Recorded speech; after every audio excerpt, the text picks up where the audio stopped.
Liam's voice cracked before the truth came out. "I owe some people money," he said, staring at the floor. The silence that followed was sharp as broken glass. "How much?" Emily asked, though she already dreaded the answer. 390,000, he whispered. Her mother gasped, covering her mouth with manicured fingers. Her father's jaw tightened, but there was no surprise. Emily knew instantly they had known all along. Her father leaned forward, voice calm but controlled. "We've come up with a solution," he said. Liam looked relieved, as if salvation had already arrived. Her mother placed the blue folder in front of Emily. "It's a family trust," she said softly. "It will consolidate all of your grandfather's assets temporarily." Emily didn't touch the folder. Her pulse drummed behind her ears like a warning. "So you want to move everything under your name?" she asked. "Under the family name," her father corrected quickly.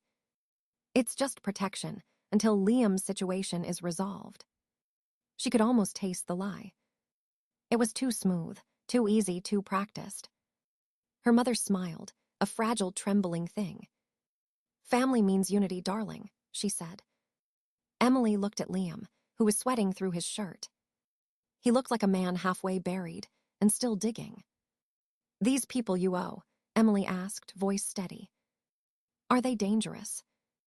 Liam's nod was barely visible. "They said they know where we live," he muttered. They mentioned Mom and Dad's house. Her mother flinched, her diamond bracelet catching the light. Emily noticed the bracelet was new. Funny, she thought, for a family under financial strain. Her father straightened his tie. "We don't have time to waste," he said. "We've already consulted the attorney."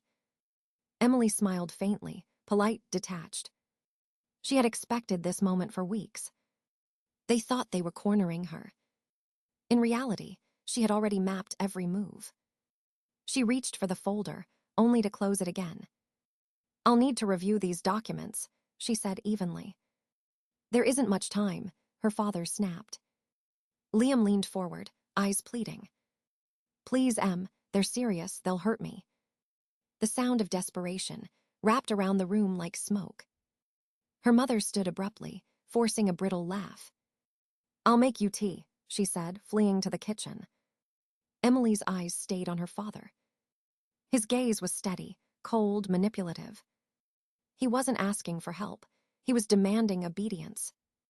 "This is a family matter," he said firmly. "Exactly," Emily replied, "and I'll handle it accordingly." She rose from her chair, smoothing her coat.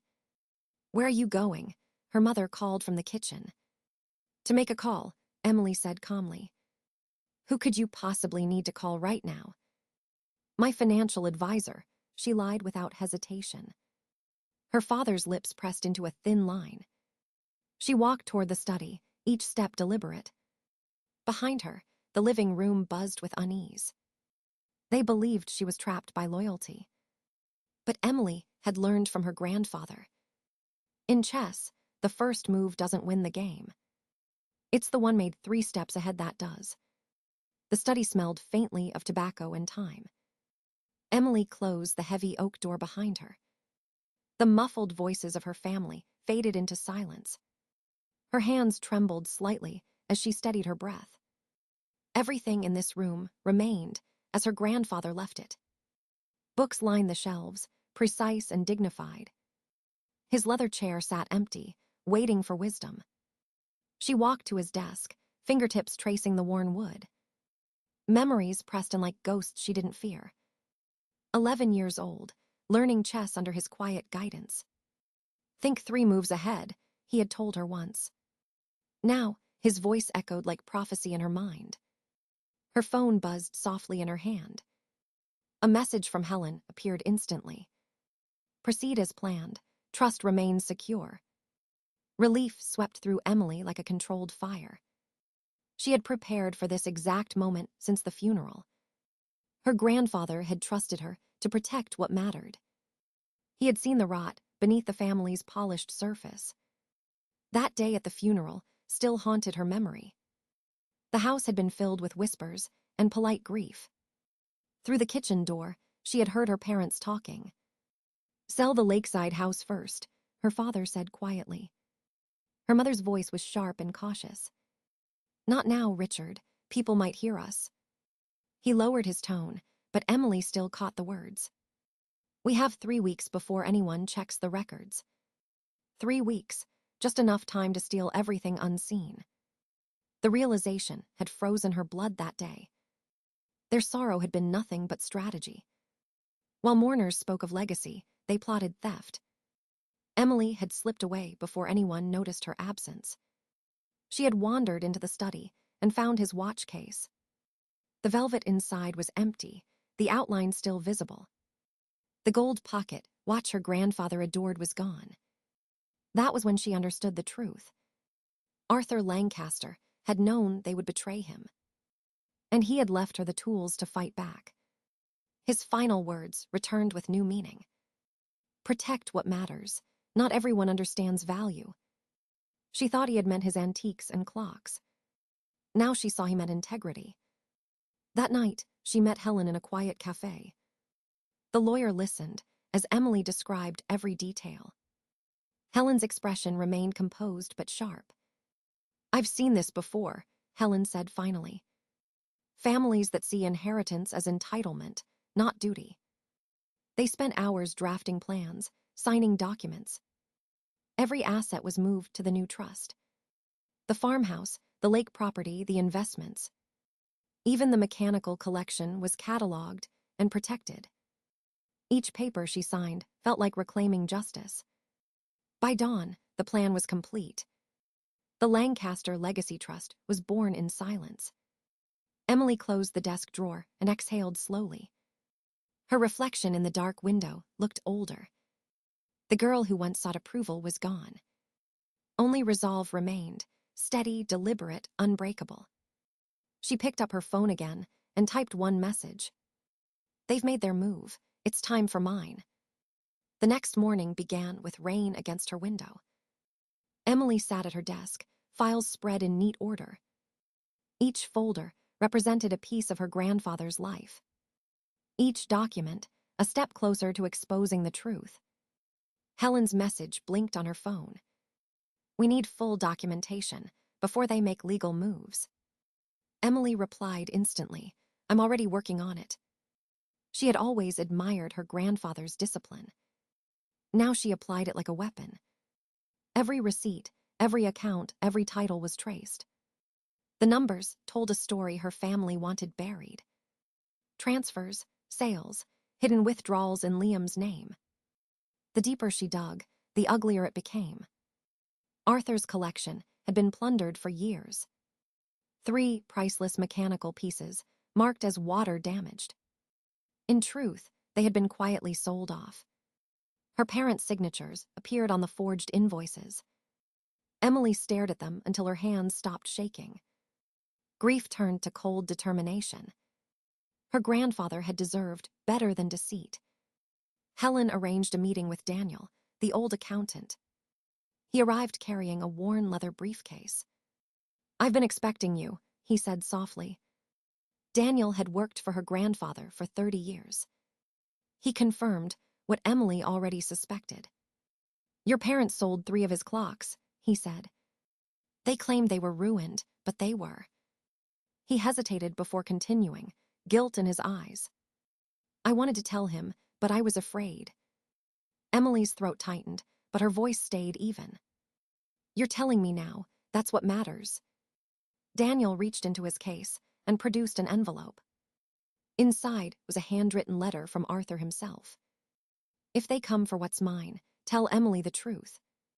At the bottom, the signature was unmistakable. Her grandfather had prepared for this moment too. He had known she would be the one to fight. Daniel also handed her a flash drive. "Everything I could verify," he said.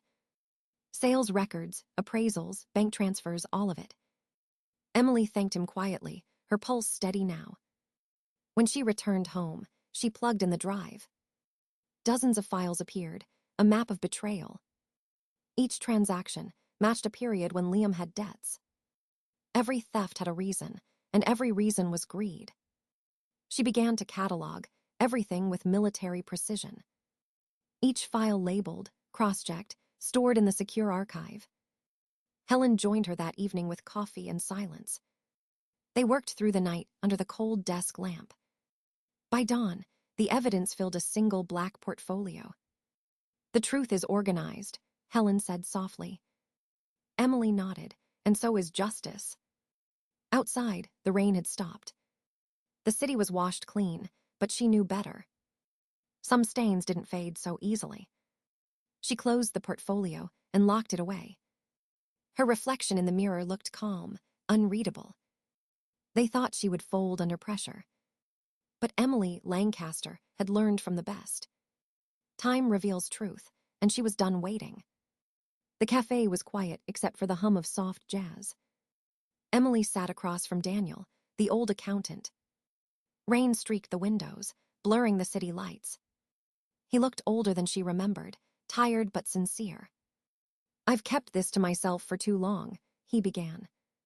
Her eyes met his, calm but searching. "What exactly did they sell?" she asked. He sighed, pulling out a thin folder. The Bria carriage clock, the Swiss music box, and the German astronomical clock. Each name struck her like a slow echo of loss. "They told your grandfather the pieces were destroyed," Daniel said. "There was never any water damage." Her hands tightened around her cup, but she didn't interrupt. "They sold them for $75,000, he continued. Liam had gambling debts even back then. The number hung between them, small and cruel. Emily pictured her grandfather's grief that summer. He had mourned those clocks as if they were family. He'd trusted his daughter and son-in-law without question. Daniel's voice broke through her thoughts. "I wanted to tell him, but I was a coward." "You're telling me now," she said quietly. He nodded, relief softening his expression. "Your grandfather made me promise to protect you." He slid another paper across the table. A letter, written in Arthur's distinct handwriting. "If they try to alter what is yours, give her the truth." At the bottom, a single line. Emily sees clearly. Her chest tightened, warmth and sorrow intertwining. "Thank you," she whispered. "There's more," Daniel said, pulling out a flash drive. "All the documentation, bank wires, appraisals, everything I could track." For a long moment, neither spoke. The truth lay heavy but necessary between them. When she left the cafe, the sky had cleared. She walked with purpose, the drive clutched in her palm. By the time she reached her apartment, Helen was waiting. Emily placed the flash drive on the desk without a word. They opened the files together, line by line. Every forged signature. Every sale disguised as damage. Every deposit funneled into hidden accounts. The scale of betrayal was staggering. But it also gave her strength. For weeks, she and Helen worked relentlessly. They assembled a timeline, proof stacked against manipulation. Nothing was speculative, everything verifiable. The portfolio grew heavier with each revelation. "This is enough," Helen said one night. "They can't dispute what's here." Emily closed the folder and looked out the window. Her reflection stared back, composed but fierce. "They will try anyway," she said softly. "But now I'm ready for them." In the distance, thunder rolled again over the city. It sounded less like warning and more like applause. She turned off the lamp and straightened the desk. Tomorrow, she would face them. Not as their daughter. Not as their sister.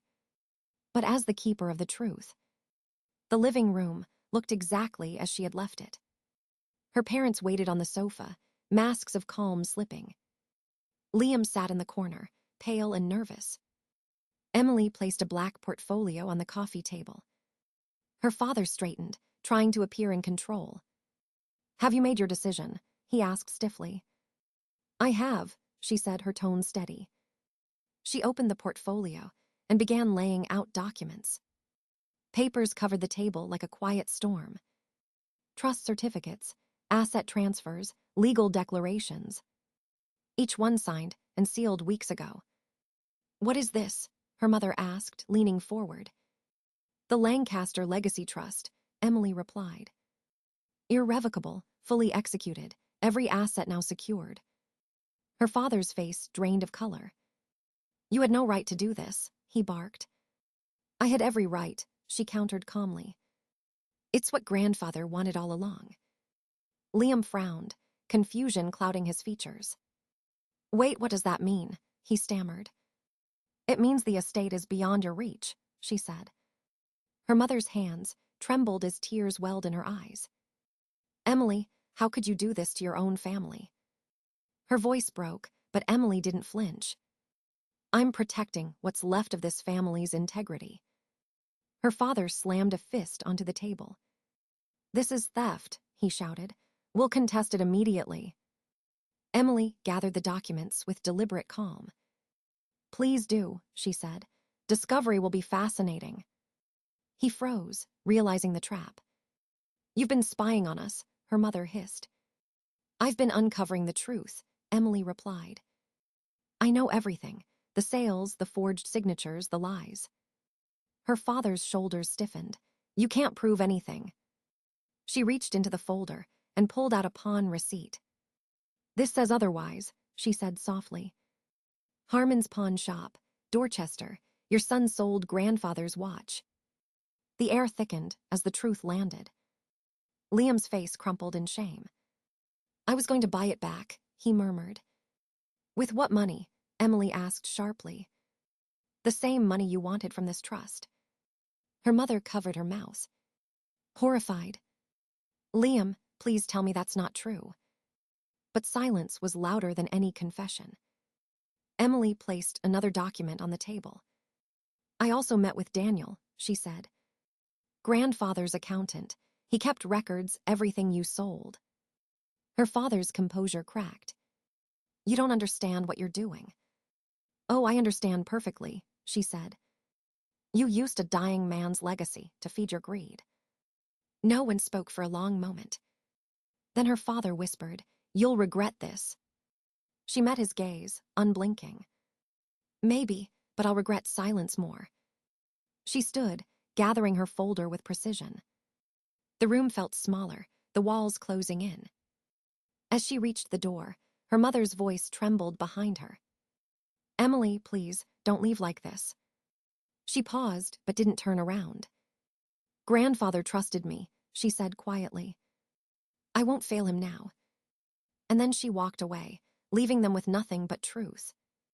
The letter arrived 3 days after the confrontation. A thick envelope with her father's familiar handwriting. Emily held it for a long moment before opening it. Inside were photocopies of old estate documents. Her father's notes filled the margins in angry ink. We need access to correct this administrative error. She shredded it without hesitation. The trust was airtight, untouchable and final. By noon, Liam had called 7 times. Each voicemail sounded more desperate than the last. Please, Em, they came to my apartment last night. They mentioned Mom and Dad. I'm scared. His words trembled with practiced fear and guilt. Emily forwarded the recording to Helen without reply. They would document everything, even his manipulation. That afternoon, her mother tried a different tactic. An email arrived, sweet and poisoned. Your father is having chest pains. The doctor is worried. Can we please meet, just the 2 of us? Emily stared at the screen for a full minute. Then she closed it and deleted the message. The game hadn't changed, only the excuses had. That night, she sat by her office window overlooking the harbor. The city lights shimmered across the black water. She took a deep breath and opened a blank page. It was time to draw the final boundary. She wrote each line with clarity and precision. A formal letter offering limited financial support. $48,000 for Liam's rehabilitation program. $4,500 for her parents' financial counseling sessions. All from her own money, not the trust. Full participation required. 0 compliance equals 0 support. Offer expires in 7 days.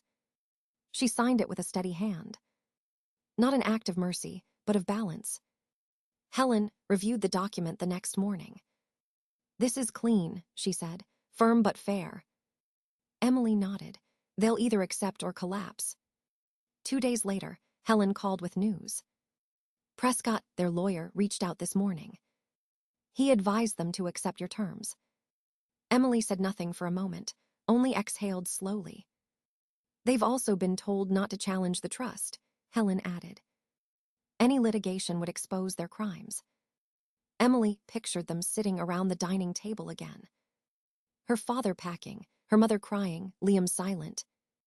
3 people united not by love, but by consequence. "Is it over?" she asked finally. "The legal part, yes," Helen said.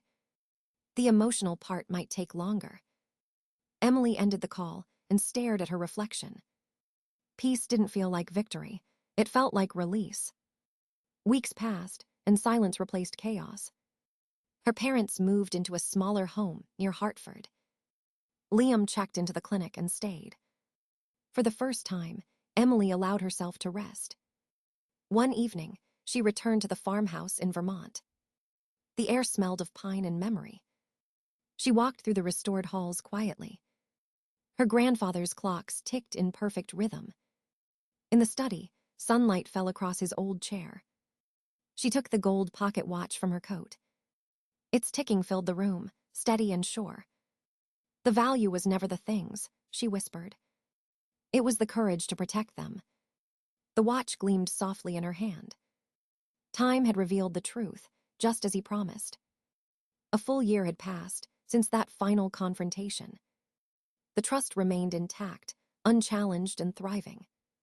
Emily's name now appeared on ethical finance reports. But headlines meant little compared to what she'd built. The Lancaster Legacy Grant funded young watchmakers nationwide. Each apprentice carried a fragment of her grandfather's dream.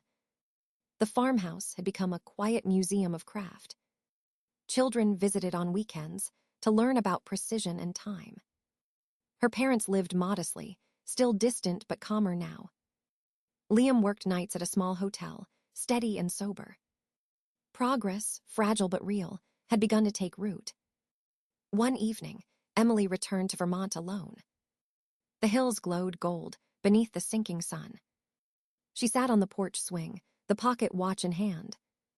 Its rhythm matched the heartbeat of the valley below. "Time reveals truth," she murmured with a faint smile. Her grandfather's words no longer haunted, they guided. The wind carried the scent of cedar and rain. For the first time, she felt peace without permission. The watch ticked on, certain and eternal. Legacy, she realized, was an inheritance. It was the courage to choose what endures.